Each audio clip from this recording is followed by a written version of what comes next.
Hi hello welcome to 24/7 news TV. ఈ రోజు మనతో పాటు కాంగ్రెస్ పార్టీ లీడర్ కార్తిక్ గారు ఉన్నారు. ఆయనతో మాట్లాడదాం. హాయ్ సార్, నమస్తే. ఎలా ఉన్నారు సార్? ఇప్పుడు సీఎం రేవంత్ రెడ్డి గారు కామెంట్స్ చూసుకుంటే అసలు తెలంగాణకు అప్పే ఉడతలేదు, ఢిల్లీలో ఎవరు అపాయింట్మెంట్స్ ఇస్తలేరు అంటే సీఎం రేవంత్ రెడ్డి గారు గివ్ అప్ ఇస్తున్నారా? భయపడ్డము, గివ్ అప్ ఇవ్వడము రేవంత్ రెడ్డి గారి హిస్టరీలో ఉండదు మేడం. అది మీరు కావాలంటే ఆయన జెడ్పీటీసీ అయిన రోజు నుంచి చూడండి, ఆయన బ్లడ్లో కానీ ఆయన హిస్టరీల రికార్డ్స్లోనే భయపడడం కానీ లేదంటే కాంప్రమైజ్ అవ్వడం కానీ ఇట్లాంటివి ఎప్పుడు కూడా ఆయన చరిత్రలో ఉండవు. అయితే వారు చెప్పిన సందర్భం వేరు. ఆ సందర్భాన్ని మనము ఏ సందర్భంలో కాంటెక్స్ట్ చెప్పిండనే చూడాలి తప్ప అసలే ఈయనకు దొరకట్లేదంటే ఎన్నిసార్లు ఢిల్లీ పోయి మోదీ గారిని మంత్రులని వీళ్ళందరినీ కలిసిరు. ఒకవేళ కేంద్ర ప్రభుత్వం మంత్రులు వీళ్ళు ఎవరైనా ముఖ్యమంత్రి గారికి అపాయింట్మెంట్ ఇవ్వట్లేదు అంటే కారణం ఏమైంటుందంటే రేవంత్ రెడ్డి గారు చేస్తున్నటువంటి పోరాటము, రాష్ట్రంలో వాళ్ళు చేస్తున్నటువంటి తాలూకు అభివృద్ధి, వీటన్నిటి కూడా ముందుకు వెళ్ళిపోతూ ఉంటే రేపొద్దున ఎన్నికలకు వచ్చినప్పుడు మేము చెప్పుకోవడానికి ఏమీ మిలగదని గ్రహించినటువంటి కేంద్ర ప్రభుత్వం వారికి అపాయింట్మెంట్ నిరాకరించి ఉండాలి తప్ప వారు అపాయింట్మెంట్ నిరాకరించినంత మాత్రాన రేవంత్ రెడ్డి గారు భయపడేదేం లేదు, ఆగేదేం లేదు, ఉండిపోయేదేం లేదు. వారు అపాయింట్మెంట్ ఇచ్చి సహకరిస్తేనేమో ఒక పద్ధతిగా ముందుకెళ్తారు. లేదనుకోండి ఆయన వెళ్తున్న దారిలో నుంచి కొంచెం ముందుకెళ్ళి యూటర్న్ తీసుకొని వస్తాడు, రాంగ్ రూట్లో వస్తాడు, అప్పుడు తట్టుకోవడం కష్టం. కాబట్టి ఒక విజ్ఞప్తి ఏంటంటే ఆయన కేంద్ర ప్రభుత్వంతో రాష్ట్ర ప్రభుత్వం సమన్వయం చేసుకొని ముందుకెళ్ళాలన్న ధోరణిలో ఉన్నాడు. అట్లుంటేనే మంచిది. అట్లా కాకుండా మేము తొక్కేస్తాం అని చేస్తాం అన్నారనుకోండి ఇంకో రకంగా ఉంటుంది. కల్వకుంట్ల చంద్రశేఖరరావు దొరనే తీసుకుపోయి ఫామ్ హౌస్లో వాడేసిన రేవంత్ అన్నకు మీరు ప్రభుత్వ విధానంలో తేడా చేస్తే ప్రజల కోసం ఎంత దూరం వెళ్ళడానికైనా సిద్ధంగా ఉంటాడు. ఇప్పుడు 300 రూపాయల కోట్ల స్కామ్ తెలంగాణ ప్రభుత్వం బెట్టింగ్ యాప్స్లో పాల్పడ్డదంటూ ఒక యూట్యూబర్ ప్రశ్నిస్తున్నాడు. సో దీనికి మీ సమాధానం? అది జరిగిన విషయం వాస్తవము. గతంలో ఒక ఆమె ఉంటుండే అమ్మ, ఒక ప్రముఖమైన ఛానల్లో వార్త చదువుకుంటూ ఉంటుండే. ఆమె జర్నలిస్ట్. ఒక జర్నలిస్ట్కి వచ్చేటువంటి ఆర్థికపరమైన అంశాలు ఏంటనేది మనం ప్రత్యేకంగా చెప్పాల్సిన అవసరం లేదు. జర్నలిస్టులు వారి యొక్క జీతభత్యాలు కావచ్చు, లేకపోతే ఆర్థికపరమైన అంశాలు ఎన్ని ఇబ్బందులు పడతారు, దానికోసం వాళ్ళు ఎంత కష్టపడతారు అనేటివి అందరికీ తెలిసిన విషయాలే. అట్లాంటిది ఫీల్డ్లో సీనియర్ జర్నలిస్టులకే లేనటువంటి పెద్ద పెద్ద అద్దాల మేడలు యాంకర్గా తను ఒకటే షో చేసేది, అది కూడా ఎంటర్టైన్మెంట్ అంటే కొంత ప్యారడీ షో అట్లాంటిది. ఆ షో చేసి ఆమె శాలరీ ఎంత ఉంటుంది, ఆమెకు వచ్చేటువంటి రాబడి ఎంత ఉంటుంది, ఆమెకు ఉన్నటువంటి అద్దాల మేడ ఎట్లా ఉంటుంది, ఆమె ఒక జర్నలిస్ట్గా ఉండి ఒక పార్టీకి సంబంధించి ఎట్లుండే తెలంగాణ, ఎట్లయింది తెలంగాణ అని ఎట్లా డ్యాన్సులు వేస్తుంది ఆమె. పోని అత్తగారు తాలూకు వివరాలను చూద్దామంటే కూడా గతంలో ఆమెకున్నటువంటి ఆస్తిపాస్తులేంది. అట్లాంటి ఆమె BMW కారు తెచ్చి సెక్రటేరియట్ ముందర పెట్టి ఎట్లుండే తెలంగాణ, ఎట్లయింది తెలంగాణ అంటే నున్నగా ఉన్నటువంటి తెలంగాణ సెక్రటేరియట్ చెరువైంది తెలంగాణ అని కౌంటర్లు పడ్డం మనం చూసినాం. కాబట్టి బెట్టింగ్ యాప్స్కి సంబంధించినట్టు అవినీతి జరిగింది. దానికి ప్రధాన కారణము కల్వకుంట్ల తారక రాముడే అని కొంతమంది అఫీషియల్గా డాక్యుమెంట్ వాంగ్మూలం రికార్డ్ ఇచ్చారు కోర్టుకు. ఇట్లాంటి సందర్భంలో యూట్యూబర్ ప్రశ్నించిండంటే ఆయన యూట్యూబర్గా కాదు, ఒక పౌరునిగా చూడాలి. ప్రజాస్వామ్య దేశంలో పౌరులు ప్రశ్నించడం అనేది సహజం. ఆయన ఓపెన్గా ప్రశ్నించాడు.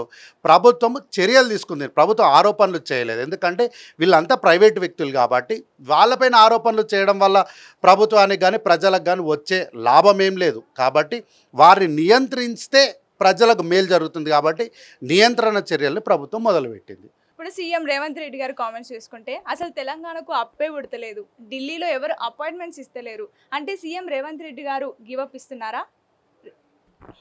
భయపడ్డము, గివ్ అప్ ఇవ్వడము రేవంత్ రెడ్డి గారి హిస్టరీలో ఉండదు మేడం. అది మీరు కావాలంటే ఆయన జెడ్పీటీసీ అయిన రోజు నుంచి చూడండి, ఆయన బ్లడ్లో కానీ ఆయన హిస్టరీల రికార్డ్స్లోనే భయపడడం కానీ లేదంటే కాంప్రమైజ్ అవ్వడం కానీ ఇట్లాంటివి ఎప్పుడు కూడా ఆయన చరిత్రలో ఉండవు.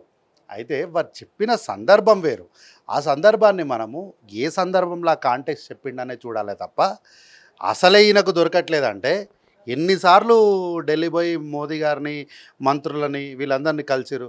ఒకవేళ కేంద్ర ప్రభుత్వం మంత్రులు వీళ్ళు ఎవరైనా ముఖ్యమంత్రి గారికి అపాయింట్మెంట్ ఇవ్వట్లేదు అంటే కారణం ఏమైంటుందంటే రేవంత్ రెడ్డి గారు చేస్తున్నటువంటి పోరాటము, రాష్ట్రంలో వాళ్ళు చేస్తున్నటువంటి తాలూకు అభివృద్ధి, వీటన్నిటి కూడా ముందుకు వెళ్ళిపోతూ ఉంటే రేపొద్దున ఎన్నికలకు వచ్చినప్పుడు మేము చెప్పుకోవడానికి ఏమీ మిలగదని గ్రహించినటువంటి కేంద్ర ప్రభుత్వం వారికి అపాయింట్మెంట్ నిరాకరించి ఉండాలి తప్ప వారు అపాయింట్మెంట్ నిరాకరించినంత మాత్రాన రేవంత్ రెడ్డి గారు భయపడేదేం లేదు, ఆగేదేం లేదు, ఉండిపోయేదేం లేదు.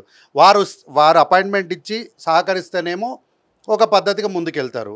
లేదనుకోండి ఆయన వెళ్తున్న దారిలో నుంచి కొంచెం ముందుకెళ్ళి యూటర్న్ తీసుకొని వస్తాడు, రాంగ్ రూట్లో వస్తాడు. అప్పుడు తట్టుకోవడం కష్టం. కాబట్టి ఒక విజ్ఞప్తి ఏంటంటే ఆయన కేంద్ర ప్రభుత్వంతో రాష్ట్ర ప్రభుత్వం సమన్వయం చేసుకొని ముందుకెళ్ళాలన్న ధోరణిలో ఉన్నాడు. అట్లుంటేనే మంచిది. అట్లా కాకుండా మేము తొక్కేస్తాం అని చేస్తాం అన్నారనుకోండి ఇంకో రకంగా ఉంటుంది. కల్వకుంట్ల చంద్రశేఖరరావు ధోరణే తీసుకుపోయి ఫామ్ హౌస్లో వాడేసిన రేవంత్ అన్నకు మీరు ప్రభుత్వ విధానంలో తేడా చేస్తే ప్రజల కోసం ఎంత దూరం వెళ్ళడానికైనా సిద్ధంగా ఉంటాడు. ఇప్పుడు 300 రూపాయల కోట్ల స్కామ్ తెలంగాణ ప్రభుత్వం బెట్టింగ్ యాప్స్లో పాల్పడ్డదంటూ ఒక యూట్యూబర్ ప్రశ్నిస్తున్నాడు. సో దీనికి మీ సమాధానం? అది జరిగిన విషయం వాస్తవము. గతంలో ఒక ఆమె ఉంటుండే అమ్మ, ఒక ప్రముఖమైన ఛానల్లో వార్త చదువుకుంటూ ఉండే. ఆమె జర్నలిస్ట్. ఒక జర్నలిస్ట్కి వచ్చేటువంటి ఆర్థికపరమైన అంశాలు ఏంటనేది మనం ప్రత్యేకంగా చెప్పాల్సిన అవసరం లేదు. జర్నలిస్టులు వారి యొక్క జీతభత్యాలు కావచ్చు, లేకపోతే ఆర్థికపరమైన అంశాల్లో ఎన్ని ఇబ్బందులు పడతారు, దానికోసం వాళ్ళు ఎంత కష్టపడతారు అనేటివి అందరికీ తెలిసిన విషయాలే.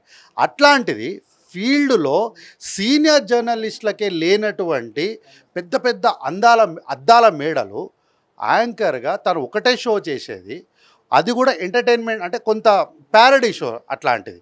ఆ షో చేసి ఆమె శాలరీ ఎంత ఉంటుంది, ఆమెకు వచ్చేటువంటి రాబడి ఎంత ఉంటుంది, ఆమెకు ఉన్నటువంటి అద్దాల మేడ ఎట్లా ఉంటుంది, ఆమె ఒక జర్నలిస్ట్గా ఉండి ఒక పార్టీకి సంబంధించి ఎట్లుండే తెలంగాణ, ఎట్లయింది తెలంగాణ అని ఎట్లా డ్యాన్సులు వేస్తుంది ఆమె.